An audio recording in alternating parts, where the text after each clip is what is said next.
We learned about canning hunger through a church service at Christ Community. We decided to pick up a box because at the time we were looking for a way to service a family. Another reason why we decided to pick up the canning hunger box was because we lived in our neighborhood for almost 10 years and we didn't know the majority of our neighbors. So we thought, what a great way to meet them. We did pick up the box right away, but getting started was a little bit more difficult. It's kind of like a process, I think, really what it turned out to be.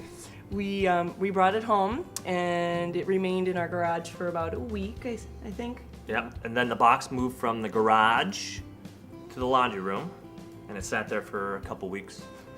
And then we decided that it needed to move, so we brought it back into the kitchen, and we stared at it for about another week or so until we decided to open it. I think that we were just unsure of how our neighbors were going to react, and I believe that we just had a fear of rejection.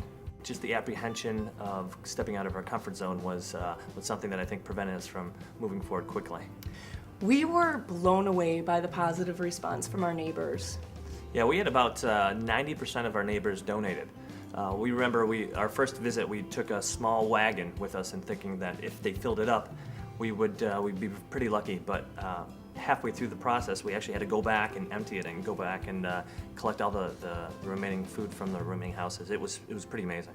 It was a pretty wonderful feeling pulling up to the food pantry with a carload of food, knowing that we were going to just impact so many lives and just be able to provide food for people that couldn't afford to buy it on their own. And what really hit home was when we went online to find a local food pantry to donate all of our food to. We couldn't believe it. There was a food pantry within a mile of our home. I mean, we drive past there every day. And I guess we just felt a little naive, the fact that we didn't realize that people in our community, right in our own backyards, need help getting food. Yeah, we were actually very surprised at the amount of food our local repository collects on a month basis. It's feeding about 1,600 families per month. The concept of hunger really has been kind of foreign to us, especially when we were little.